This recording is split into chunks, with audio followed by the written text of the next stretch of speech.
Good morning everyone, welcome back to another video. It's going to be a quick one, something a little bit different. On my way in now to do some screening. Going to meet the guys down on site. We've got a busy day. Amongst other things, the main thing to do today is screed. So I'm just on my way down there, should be there in the next 10 minutes or so. But yeah, just a couple of things on my mind. I wanted to just make a quick video on this. I think it's a very important topic actually to talk about. Being that I'm in the trades and I work with so many people, I have so many people working with me, for me, I've observed a lot over the last sort of 10 years with just working with people, and particularly the younger. And this is not, I'm not having a jab at young people or anything, but put this in context with a lot of the comments that I get from some guys, and I don't know the age of people who are commenting. Bear in mind, it could be older people, could be younger people. I've no idea who individuals are when they comment, but I do see a lot of times where, you know, people comment about tools, different types of tools, for instance. So for instance, nail guns, this is a common one. Why don't you get a nail gun? It'll be quicker, it'll be faster, it'll be easier. You also get comments like you might be knocking up a small batch of concrete. Could be to fill a hole, or four buckets of concrete. You whack it in a wheelbarrow, or you do it on a concrete floor, and you just mix it up with a shovel. You know, like I was raised to do, you know, like we do in the Caribbean, to be honest. And most times, I mean, nowadays we've got concrete pumps and stuff, but it's very common to just mix up whole slabs, you know, down and pour slabs of it. So you see a lot of people say, well, why don't you get a mixer, or where's your mixer and all that stuff. Obviously we have mixers because we do, you know, larger mixes of concrete.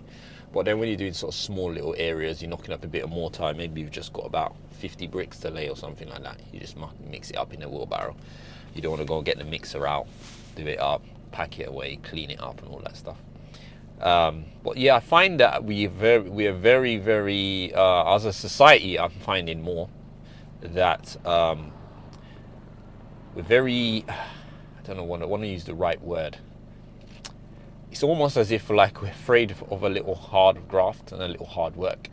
And but the problem I'm seeing with it, with the culture, is particularly how it's the newer generation are growing up.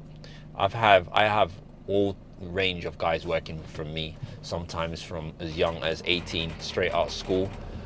Maybe they're doing the summer holidays working with me. Sometimes they're still trying to find out their way in life and what they want to do. Up to, you know, over 50s working with me. So I get to see a variety of generations, their work ethics and so on. And increasingly I'm finding within the youngers, even into the 20s, the work ethic compared to like what I remember as a kid is vastly different. You know, I grew up as a kid where you saw men working, especially when I grew up in the Caribbean mainly. I mean, I think, to be honest, I developed a lot of my work ethic from the Caribbean. When we were kids, you would see guys working. We'll call it projects. It could be a little project. It could be a bit of road that needed paving somewhere in your area. It could be a house that's been built, or whatever it is. And you'd see all the men working, all the guys grafting, doing whatever they were, whether they're skilled or laborers or whatever. And as a kid, you always, looking at the older guys, you always wanted to be like them. You know, you saw men, is what I call them, and you would want to help. You'd want to get involved, doing things that you probably couldn't even do. You want to carry a brick, or, you know, I remember I had an auntie who used to have a block work, what do you call it? A block construction facility, making blocks basically with machinery. And, you know, me and my cousin, we'd go down there and we'd do a bit of work where you had to you know, shovel the screed into buckets and pour it into the machine. And we always used to love to want to be involved there, you know, making blocks and stuff. And as I said, you know, starting the machine, I remember the machine had that sort of hand turning start. It wasn't an electric start. You had to start the machine, the vibrator, and or being able to try and do that, just try to see if we're strong enough to start it. You know, it just I'm just saying that as young boys, particularly young boys, I can speak for. You know, we desired to be like the older generation of men that we saw around us. But nowadays, I find that everything seems to be of how to avoid having to work, how to avoid having to get your hands involved in something. You know, people say things like for instance, to give an example, the video I just posted yesterday, we were down there, me and Tristan were doing the DPC block work, and there's so many comments of like, oh, why didn't you take out some more soil? Why didn't you do this? I mean, everything I do, I have a reason why I do it. It's not everything I explain, but I have a reason why I do things. But I'm just giving that as an example in that we always lean towards why don't you avoid having to work? It's almost like, why don't you avoid having to do a bit of graft? As well, as the person I am, and as a boss, and especially when I bring in the younger guys as well, and I know I can assess you in 5 minutes, your work ethic, I can assess you in 5 minutes. Very, very easy to do. I can know if you're a grafter. I can know if you're hardworking. I can know if you're work shy, very, very quickly. And a lot of the time, I want to develop this in the young men. And sometimes I let them graft. Sometimes I won't get the mixer out, and we're gonna mix, you know, 2 wheelbarrows, because one, I want you to appreciate and develop a work ethic and understand what grafting is. Because sometimes in life, you're just gonna have to graft. Not every day life is gonna be easy. Sometimes you're gonna have to work hard to achieve certain goals that you want in life. And also to develop skills in people. You know, for instance, I was teaching Tristan some plastering the other day. Some of you might have seen the video. I gave him his first go, and he'll get many opportunities once I get more time and so on. And every time we get a chance, I'll try and get him to do a bit more. But he did ask me. He said, "Oh, why are you making me flatten with the trowel instead of the speed skim?" And for me, the reason why is because I want him to understand how to flatten with a trowel, you see? And this is the danger sometimes with technology. So, you know, I might just put him straight on a speed skim, but he'll never develop how to use a trowel properly, you know? Because obviously you should be able to flatten the wall without a speed skim. Because one, you won't always have one, and two, that's how you're gonna perfect, you know, your feel of your trowel and be able to flatten walls and stuff. Sometimes you'd be surprised how many people or young apprentices may know how to use a nail gun or have no idea how to get a difficult nail out of a piece of board with a hammer, because they've not mastered the physics of a hammer, of how it works, or they don't know how to hold a hammer the right place to get the maximum force out of hitting a nail. You know, many of us did physics. We know about fulcrums and pivots. I remember that stuff from school.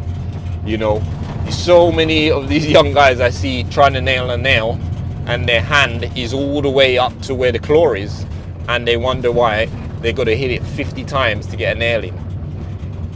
These are the things that I try to instill in, you know, the guys who work for me, especially the younger guys, that they master their tools. So this is just a kind of an explanation sometimes when people say, "Oh, why did you do it this way?" or "Why didn't you do it this way?" Because a lot of the time when I'm working, I'm also mentoring, I'm also teaching as well, and I'm passing on knowledge, and I'm developing young men, young boys into adult men. You know, and adult men is not just about age. You know, I don't really subscribe a lot to this, well, it's just because you're 18 or if you're 19 you're a man. It's just like, no, a man is someone who is accountable, who's responsible, who's hardworking, and many other qualities. That's where I see you develop into a man. And many cultures have men being initiated into their manhood, and a lot of times they have to complete certain tasks in life, difficult tasks in their societies. You know, it could be, you know, you've got to kill a certain animal or something like that, whatever it is, to be recognized by your elder peers as being, you know, a man, you know. So for me, it's a big part of this is a manhood academy, where I always say it to guys when they come in a lot of the time in their first dates. I'm like, right, cool, this is where boys become men. You know what I mean? This is where boys become men. Right? You think you're a man, but until you've got to shift, you know what I mean, 100 blocks, you know, whatever, you're going to realize how different you are going to be from the rest of your mates and your peers, and you're doing it without crying and complaining and giving up. You know, you develop some sort of tenacity, and you know, you guys get what I mean.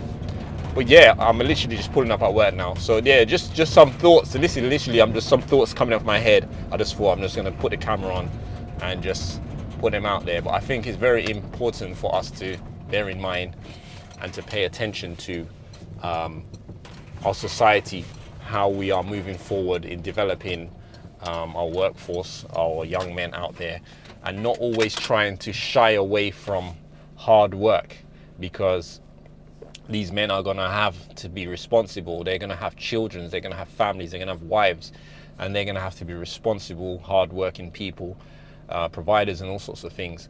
And, you know, it's not always about making the easy way out all the time, because when you develop into life, you're always trying to find the easier way out.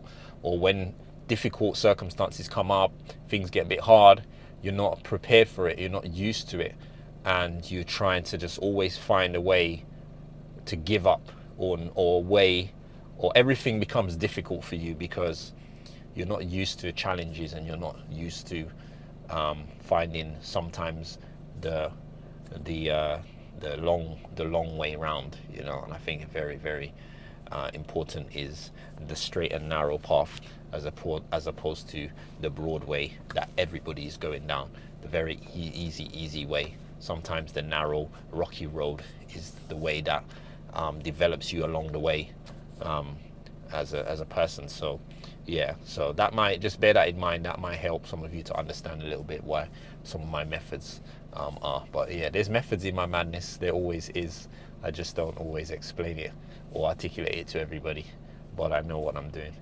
Yeah, so guys, anyway, thanks for watching this. I'm about to start work now. We're about to graft, so we're going to get this screed done today, and then we'll try and see if we can get a video to show you guys how we do that today. All right, so thanks for watching. I'll see you guys a bit later.